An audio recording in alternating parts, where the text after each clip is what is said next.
Hi വള്ളുവനാടൻ വ്ലോഗിലേക്ക് എല്ലാവർക്കും നമസ്കാരം. നമ്മളിന്നൊരു കിണ്ണത്തപ്പമാണ് ഉണ്ടാക്കുന്നത് കേട്ടോ. കിണ്ണത്തപ്പം എന്ന് പറഞ്ഞാൽ എല്ലാവരും ഉണ്ടാക്കണ പോലെ തന്നെ ആയിരിക്കും. എൻ്റേതായ ഒരു റെസിപ്പി ഒന്നല്ല, എല്ലാവരും അറിയപ്പെടുന്ന ഒരു കിണ്ണത്തപ്പം. പക്ഷെ അപ്പോൾ അതാണ് ഞങ്ങളിത് ഉണ്ടാക്കാൻ തീരുമാനിച്ചിട്ടുള്ളത്. അപ്പോൾ അതിന് വേണ്ടി പച്ചരിയിൽ ഉണ്ടാക്കും കേട്ടോ. ഇത് ഞാനിവിടെ ഉണ്ടാക്കുന്നത് ബസുമതി അരി ഉപയോഗിച്ചിട്ടാണ് കേട്ടോ. നമ്മുടെ നീളത്തിലുള്ള ബസുമതി അരി ഉണ്ടല്ലോ, ആ ബസുമതി അരിയിലാണ് ഉണ്ടാക്കുന്നത്. അത് അരിപ്പൊടി കൊണ്ട് നമുക്ക് ചെയ്യാം, പച്ചരി വെള്ളത്തിലിട്ടിട്ട് ചെയ്യാം, എല്ലാം ചെയ്യാം. പക്ഷെ ഇതൊരു 4-5 മണിക്കൂറായി ഞാൻ വെള്ളത്തിലിട്ടിട്ട് കുതിർന്ന് വെള്ളം വാരാൻ വെച്ചിട്ടുണ്ട്. ഇതാണ്. പിന്നെ നമുക്കതിന് വേണ്ടിയിട്ട് ഒരു കപ്പ് അരിയാണ് ഞാൻ എടുത്തത്. 1 കപ്പ് പഞ്ചസാര എടുത്തിട്ടുണ്ട്. ചിലപ്പോൾ അതിനേക്കാൾ കുറച്ചും കൂടി കൂടുതലായിരിക്കും, നമുക്ക് നോക്കിയിട്ടിടാം. 1 കപ്പ് അരി, 1 കപ്പ് പഞ്ചസാര. ഇനി ഏറിയ ചിലപ്പോൾ ഒരു 1.5 കപ്പും കൂടി വേണം, നോക്കാം. പിന്നെ അതിലേക്ക് ഒരു മുട്ട എടുത്തിട്ടുണ്ട്. പിന്നെ ഏലക്ക, ജീരകം. ഇത് തന്നെ അരച്ചു കൊടുക്കാം. പക്ഷേ ഞാൻ ഏലക്ക മാത്രമേ ഇടുന്നുള്ളൂ, ജീരകം അരയ്ക്കണില്ല. അതുപോലെ പിന്നെ പ്രധാനപ്പെട്ടത് തേങ്ങാപ്പാലാണ്. ഈ മുട്ട എന്ന് വേണമെങ്കിൽ സ്കിപ്പ് ചെയ്യാം കേട്ടോ. തേങ്ങാപ്പാലാണ്. തേങ്ങാപ്പാൽ എത്ര എടുത്താലും ടേസ്റ്റാണ്. പക്ഷെ ഞാൻ ഒരു മുറി തന്നെ എടുത്തിട്ടുള്ളൂ. കാരണം മിനിമം നന്നായി ടേസ്റ്റ് കിട്ടാൻ ഇത്ര മതി. ഈ അളവിലേക്ക് ഇതാണ്ടോ ഇങ്ങനെ ഒരു തേങ്ങയുടെ ഒരു മുറിയാണ് ചിരകിയെടുത്തത്. കാരണം ഞാൻ അതിൻ്റെ നന്നായി തേങ്ങാപ്പാൽ കട്ടിപ്പാൽ ഇത് വെച്ചിട്ടുണ്ട്, ഇങ്ങനത്തെ ഒരു കപ്പ്. പിന്നെ ഇത് അരയ്ക്കാനും ഇതെല്ലാം ഉപയോഗിച്ചിട്ട് അതിൻ്റെ 2ാം പാലാണ് ഇത്തിരി ലൂസായിട്ട് എടുത്തിട്ടുള്ളത്. അപ്പോൾ ഞാൻ ആദ്യം നമ്മളിത് മിക്സിയിൽ അരച്ച് കൊടുക്കുകയാണ്. തേങ്ങാപ്പാലിൽ അരയ്ക്കാൻ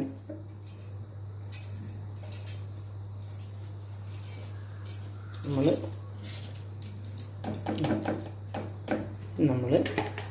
ഇതിനാവശ്യത്തിന് തേങ്ങാപ്പാൽ 2ാം പാലാണ്. ഇത് വേണമെങ്കിൽ ഒന്നും കൂടിയൊക്കെ നീട്ടാം കേട്ടോ. ഇതിന് പകരം നമ്മളെന്തായാലും ഈ 2ാം പാലും 3ാം പാലൊക്കെ ഇത്തിരി വെള്ളം മിക്സ് ചെയ്തിട്ട് തന്നെ അല്ലേ. അപ്പോൾ ഇത് കട്ടിയാണെങ്കിൽ ഇത്തിരി വെള്ളം ചേർക്കാം. ഇത് ഇട്ടിട്ട് ഞാൻ അരയ്ക്കുന്നുണ്ട്. ഇതാണ്ട് വെള്ളം ഒഴിച്ചിട്ടുണ്ട്. ഇതൊന്ന് അരയ്ക്കട്ടെ. ഒരു പകുതി അരവാകുമ്പോൾ നമുക്ക് മുട്ടയും 4 ഏലക്കായ ഇത് കൂടെ ഇട്ട് കൊടുക്കാം. നമുക്ക് ഏലക്കായപ്പൊടി വേണമെങ്കിലും ഇടാം കേട്ടോ. ഞാൻ എന്താ പറയുക, നന്നായിട്ടൊന്ന് അരഞ്ഞോട്ടെ വെച്ചിട്ട് ഇത് കൂടെ അരച്ച് കൊടുക്കുകയാണ്. അരച്ചിട്ട് വരാം. നമ്മൾ അരച്ചെടുത്തിട്ടുണ്ട്. എന്താ പറയുക, ഇത് ചൂടാവാൻ പാടില്ല കേട്ടോ. അപ്പോൾ ഞാൻ ചൂടാവണായിട്ട് മുന്നേ എടുത്തതാണ്. അതിന് പകരം നമുക്ക് ഐസ് ക്യൂബ് ഇട്ട് കൊടുക്കുക, ഐസ് വെള്ളമാക്കിയിട്ട് അരച്ച് കൊടുക്കുക. കാരണം ചൂടാവരുത്, അതാണ് വേണ്ടത്. അപ്പോൾ ഞാൻ അതൊന്ന് ആറിക്കോട്ടെ. ഞാൻ ചൂടാവുന്നതിന് മുന്നേ എടുത്തു. എന്നാൽ നല്ലോണം അരിഞ്ഞിട്ടില്ല, ഇത്തിരി കൂടി അറിയാണ്ട്. അപ്പോൾ നമുക്ക് അതിന് ഒന്നും കൂടി വേണ്ടതൊക്കെ ഇട്ട് കൊടുക്കാം. അപ്പോൾ ഞാൻ ഒരു മുട്ടയാണ് ഇട്ട് കൊടുക്കുന്നത്. 2 മുട്ട വരെ ആവാം കേട്ടോ. ഞാൻ ഓവറായിട്ടുള്ളൊരു മുട്ടയുടെ ടേസ്റ്റ് വേണ്ട വിചാരിച്ചിട്ടാണ് ഇത്ര ഇട്ട് കൊടുത്തത്. മുട്ട ഇട്ടു. നമ്മുടെ ഈ 4 ഏലക്ക, ജീരകം വേണമെങ്കിൽ ഇട്ട് കൊടുക്കാം അതിലിപ്പോൾ തന്നെ. പക്ഷേ ഞാൻ ഇട്ട് കൊടുക്കണില്ല ജീരകത്തിൻ്റെ ചുവ കേട്ടോ. ഞാൻ മാവിലേ ഇടുന്നുള്ളൂ. പിന്നെ അത് ഒന്നുകൂടി നന്നായിട്ട് അരച്ചെടുക്കട്ടെ.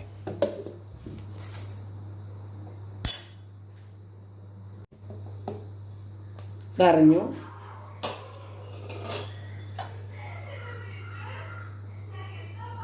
നന്നായി അരിഞ്ഞിട്ടുണ്ട്. ഇനി നമുക്ക് ഇതിലൊഴിച്ചു കൊടുക്കാം. ഇവിടെ മുട്ടയും ഒക്കെ അരിഞ്ഞിട്ടുണ്ട് നന്നായിട്ട് കേട്ടോ. ഇനി നമുക്ക് ഈ പാലുണ്ടല്ലോ, ഇതും ഇതിലൊഴിച്ചിട്ട് മിക്സി ഒന്ന് കഴുകിയിട്ട് ആ വെള്ളം കൊണ്ട് ഒഴിച്ചു കൊടുക്കാം. ഇനി നമുക്ക് ചെയ്യേണ്ടത് ഈ 1 കപ്പ് പഞ്ചസാര ഇതിലിട്ട് കൊടുക്കാം. നന്നായി അരിയട്ടെ. പൊടിച്ചിട്ടിട്ട് എളുപ്പമായി കേട്ടോ.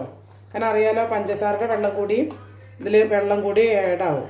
അതിന് ശേഷമാണ് നമ്മൾ ഈ 2ാം പാലിൻ്റെ ബാക്കി നമുക്ക് വേണമെങ്കിൽ ഒഴിക്കേണ്ടുള്ളൂ.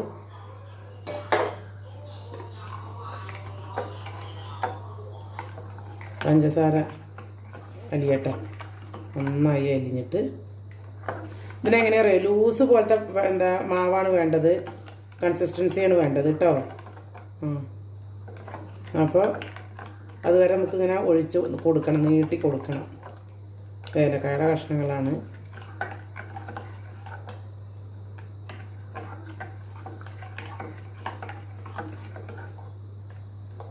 ലൂസ് മാവാകുമ്പോഴാണ് നല്ല സോഫ്റ്റ് ആയിട്ടുള്ള അപ്പം കിട്ടുള്ളൂ. നമുക്കിപ്പോൾ കണ്ട പഞ്ചസാരയൊക്കെ അലിഞ്ഞിട്ട് കുറച്ചും കൂടി ഉണ്ട്. എന്നാലും ഈ തൻപാൽ ഒഴിച്ചു കൊടുക്കാം. എത്ര ആണെങ്കിലും ഈ തൻപാലിൻ്റെ ടേസ്റ്റ് വരുമ്പോഴാണ് ഈ അപ്പത്തിൻ്റെ ടേസ്റ്റ്.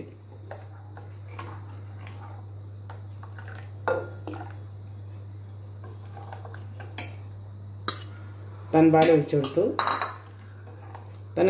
തൻപാൽ ഒരു കപ്പ് ഉണ്ടാവും.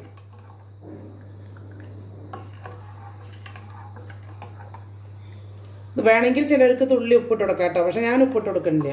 എനിക്ക് ഈ മധുരമുള്ള അപ്പൊക്കെ മധുരത്തിൻ്റെ തന്നെ ഇഷ്ടം. നല്ല മധുരമുണ്ട്.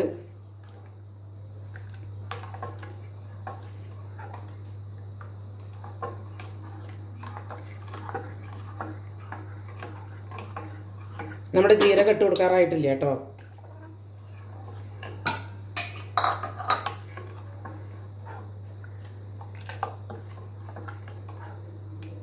നമ്മുടെ പാലിൻ്റെ തേങ്ങാപ്പാലുണ്ടല്ലോ അല്ലെങ്കിൽ പശുപാലിൻ്റെയൊക്കെ ഒരു കൺസിസ്റ്റൻസിയാണ് വേണ്ടത്. ഇത് പോരാ, ഒരു തുള്ളിയും കൂടി ഒഴിച്ചെടുക്കാം. ഇതിപ്പോൾ കറക്റ്റായിട്ട് ഇത് മുഴുവൻ ഒഴിച്ചിട്ടുണ്ട് ഞാൻ രണ്ടാം പാലും. ഇപ്പോൾ നമ്മൾ കറക്റ്റാണ് എടുത്തത് കേട്ടോ. ഒരു കപ്പ് അരി, ഒരു മുറി തേങ്ങ, വലിയ തേങ്ങയുടെ ഒരു മുറി തേങ്ങ. അതിൻ്റെ തൻപാൽ ആദ്യം എടുത്തു. രണ്ടാമത് വെള്ളം ഒഴിച്ച് അടിച്ചെടുത്ത് രണ്ടാം പാലെടുത്തു. കണ്ടപ്പോൾ ഇപ്പോൾ പഞ്ചസാരയൊക്കെ വന്നപ്പോൾ ചേരാം ഉണ്ടോ, പാല് പോലെയായി. ഇനി ഇതിൽ കുറച്ച് നേരം ഇരിക്കട്ടെ. ഞാൻ അടച്ചു വയ്ക്കാം. കുറേ നേരം ഒന്നും വെക്കണ്ട കേട്ടോ. ഒരു 10 മിനിറ്റ്. അത് കഴിഞ്ഞിട്ട് വേറെ ഒരു പണിയും കൂടി ഉണ്ട്. എന്നിട്ടാണ് വേവിക്കുള്ളൂ. ഓക്കെ. നമുക്ക് അപ്പം ഈ ജീരകം ഇട്ട് കൊടുക്കണം. ഒരു 10 മിനിറ്റ് കഴിയട്ടെ. അപ്പോൾ നമ്മുടെ പഞ്ചസാരയൊക്കെ നന്നായി അലിഞ്ഞു എന്നുണ്ട്. അപ്പോൾ അങ്ങനെ 10 മിനിറ്റ് ആയിട്ടോ. ഏലക്കായുടെ മണമൊക്കെ പിടിച്ചു. അതായതാണ് കൺസിസ്റ്റൻസി. പക്ഷേ ഞാനിതൊന്ന് നല്ല മധുരമുണ്ട്. പക്ഷെ ഇത് വേവുമ്പോൾ അത്ര പോരാന്നെനിക്ക് തോന്നുകയാണ്. അപ്പോൾ ഞാനൊരു 1/4 കപ്പും കൂടി ഇട്ട് കൊടുക്കാം. ഒരു 3, 4, 5 സ്പൂൺ കൂടി ഇട്ട് കൊടുക്കുന്നുണ്ട് കേട്ടോ. അത് നന്നായി അലിയട്ടെ. കാരണം എനിക്ക് തോന്നുകയാണ് വെന്ത് കഴിഞ്ഞാൽ അത് മധുരം കുറയുമോ. കാരണം ഇത് മധുരം ഒന്ന് മുന്നിട്ട് നിൽക്കണം. അതാണ് ഈ കിണ്ണത്തപ്പത്തിൻ്റെ ഒരു പ്രത്യേകത. ഇനി നമുക്ക് ഒരു കാര്യം ചെയ്യാം. ഇതിനെ നന്നായിട്ട് അരിക്കാവുന്നു. ഒരു തുണി വെച്ചിട്ടോ, ഇത് നല്ല നൈസായിട്ടുള്ള അതാണ് കേട്ടോ, അരിപ്പയാണ്. ഞാൻ ഇപ്പോൾ ഇതിൽ വെച്ചിട്ടാണ് അരിക്കുന്നത്.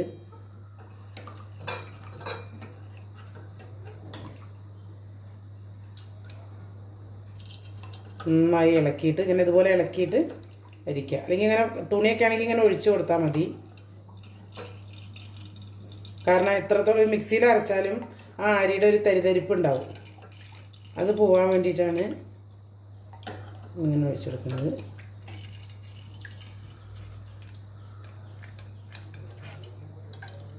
കുറച്ച് പണിയൊക്കെ ഉണ്ട് കേട്ടോ.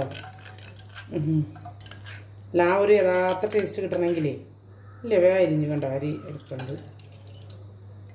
ഇതിങ്ങനെ ഇളക്കിയിട്ട് ഒഴിച്ചു കൊടുക്കണം കേട്ടോ. അല്ലെങ്കിൽ ഇതങ്ങനെ ചെരിച്ചിട്ട് ഒഴിച്ചു കൊടുത്താൽ മതി. അപ്പോൾ അതൊരു തുണിയൊക്കെ വെച്ചിട്ടാണെങ്കിൽ ഇങ്ങനെ ചെരിച്ചിട്ട് ഒഴിച്ചു കൊടുത്താൽ മതി. അരിക്കാനൊക്കെ ഇപ്പോൾ എല്ലാവർക്കും അറിയാമല്ലോ. അതൊക്കെ നിങ്ങളുടെ ഐഡിയയ്ക്ക് അനുസരിച്ചിട്ട് ചെയ്തോളൂ. ഞാൻ ഈ ക്യാമറയുടെ അനുസരിച്ച് ഞാൻ നിൽക്കുകയാണ്.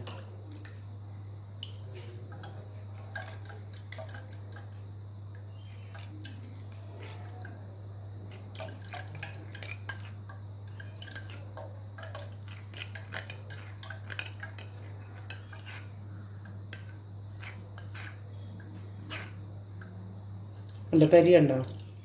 അത് ഇത്ര എടുത്തിട്ട് ഇത്ര തന്നെ ഉള്ളൂ കേട്ടോ. എന്നാലും ഇത്രയും തരി ഉണ്ട് ഇന്ന് കിട്ടിയത്. ആ തരിയൊക്കെ ഉണ്ടെങ്കിൽ സോഫ്റ്റ് ആവില്ല. നമുക്കൊരു പാത്രത്തിലേക്ക് ഇടാം. തരി മാറ്റാം. ഒരു തുണിയിൽ അരിക്കാച്ച അത്രയൊന്നും പണിയില്ല കേട്ടോ.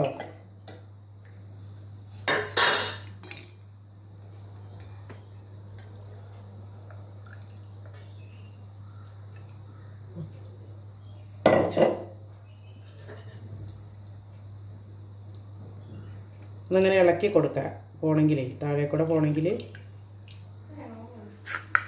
ഇത് നമ്മളിപ്പോൾ എല്ലാം ഊറ്റിയെടുത്തു. ഇതിൻ്റെ ബാക്കിയുള്ള തരിയാണ്. അതുകൊണ്ട് ഇത്രയും തരി കിട്ടിയിട്ട് കണ്ടോ. ഇതൊക്കെ കളയാം. നമ്മുടെ മാവ് റെഡി ആയിട്ടുണ്ട് കണ്ടോ, പാല് പോലെ ആയിട്ടുണ്ട്. നമുക്ക് ഈ ജീരകത്തിലിട്ട് കൊടുക്കുന്നുണ്ട്. ഇത് നന്നായി ഇളക്കാം. ഇത്തിരി കൂടി വേണമെങ്കിലൊക്കെ ഇട്ട് കൊടുക്കാം കേട്ടോ. ഇവർക്ക് അധികം അങ്ങനെ ഇഷ്ടമല്ല, അതുകൊണ്ട് ഇനി നമുക്കിത് മാറ്റി വെച്ചിട്ട് ഈ പാത്രത്തിനകത്ത് ഇത്തിരി നെയ്യ് പുരട്ടാം.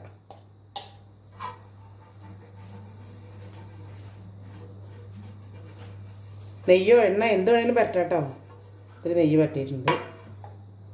ഇപ്പം എനിക്കുള്ള ഒരു പ്രോബ്ലം എന്താ വെച്ചാൽ, ഞാൻ എൻ്റെ വീട്ടിൽ ഇടിയപ്പം ഇഡ്ഡലിയൊക്കെ ഉണ്ടാക്കുന്നത് ഇങ്ങനത്തെ ഒരു പാത്രത്തിലാണ്.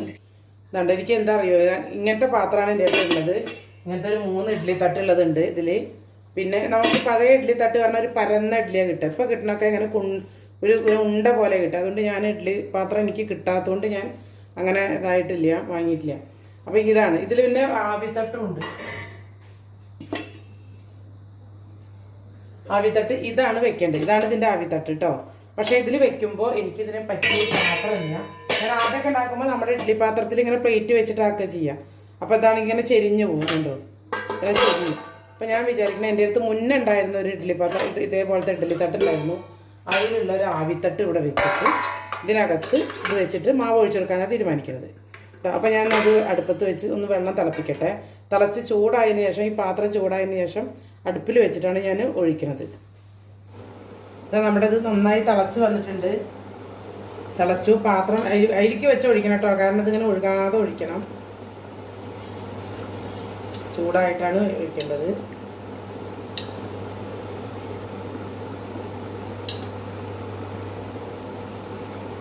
ചെരിഞ്ഞ് വന്നാൽ ഒരു കട്ടിയാവും കേട്ടോ. അപ്പം അവിടെ ഇവിടെയൊക്കെ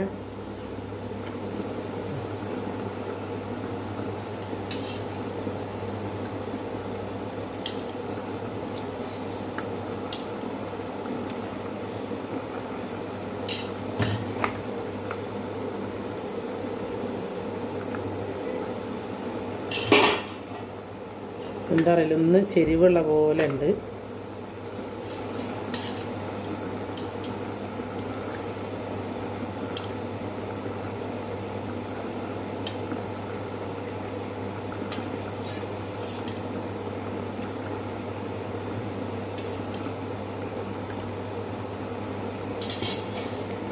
ഇത് നമ്മൾ നന്നായി അടച്ചു വയ്ക്കുക. ഒരേ വലുപ്പത്തിൽ തന്നെ ഇരിക്കുന്നത്. അടച്ചു വയ്ക്കുക. ഒരു 20 മിനിറ്റോളം ഇത് വേവിക്കാം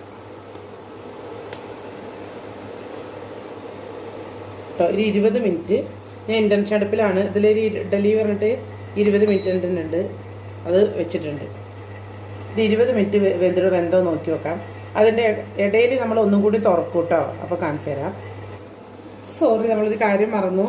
ഇതിലേക്ക് വെള്ളം അങ്ങനെ വീഴും. ആ വെള്ളം വീഴുന്നതിന് നമുക്കിത് അടച്ച് വെക്കണം.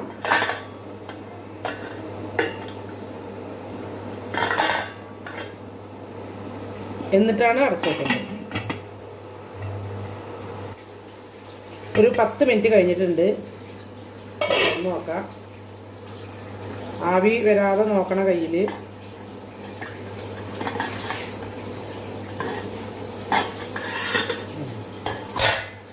നമുക്കിതിൻ്റെ മുകളിൽ ചെറിയ വെച്ച് കൊടുക്കാം.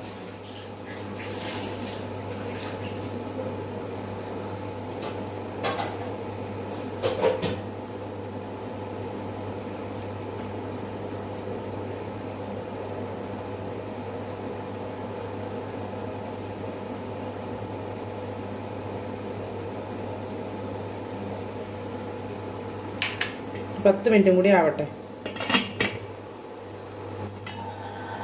25 മിനിറ്റ് കഴിഞ്ഞപ്പോൾ നമ്മൾ വെച്ചിട്ട് നോക്കി നോക്കാം.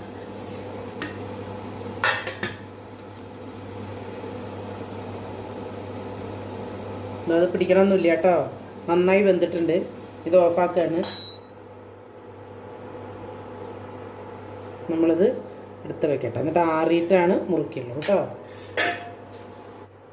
നമ്മളിത് ഇതിൻ്റെ ഉള്ളിൽ നിന്ന് എടുത്തു. ഇനി ഇത് ആറട്ടെ കേട്ടോ. ഇതവിടെ ഇരിക്കുന്നുണ്ട്. നല്ലോണം ആറിയാലാണ് ഇതൊക്കെ പോരുള്ളൂ. ചൂടാറിയിട്ടുണ്ട്. ഇളം ചൂടുണ്ട് കേട്ടോ. അപ്പോൾ നമുക്കിത് ഇങ്ങനെ എടുക്കാം. തണുത്താലേ ഇത് വിട്ട് കിട്ടുള്ളൂ.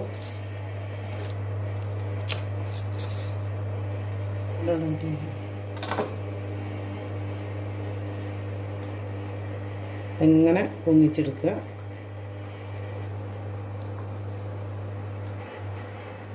പൊട്ടാതെ നോക്കണം.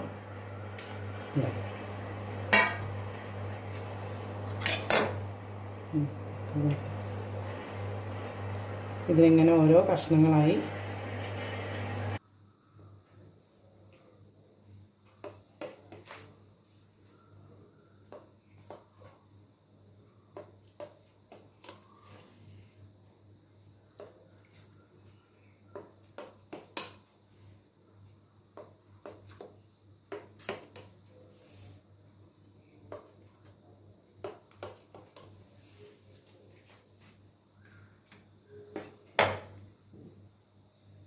ഇതാണ് ഇതിൻ്റെ സോഫ്റ്റ്. കണ്ടോ ഇങ്ങനെ സോഫ്റ്റ് ആവണം. ഇത് പൊട്ടിച്ച് കാണിച്ചു തരാം. കണ്ടോ നല്ല സോഫ്റ്റാണ്. ഇതിങ്ങനെ തൊടുമ്പോൾ കണ്ടില്ലേ, കാണാമല്ലേ, തോന്നും സ്പോഞ്ച് പോലെ ഇങ്ങനെയാണ് വേണ്ടത് കേട്ടോ. ഇതാണ് നമ്മുടെ പരുവം. അപ്പോൾ നമ്മുടെ കിണ്ണത്തപ്പം റെഡി. ഇനി ശർക്കര ഇട്ടത് വേറെ ഉണ്ട് കേട്ടോ. അത് പഞ്ചസാരയും തേങ്ങാപ്പാലുള്ളതാണ് ഈ കിണ്ണത്തപ്പം.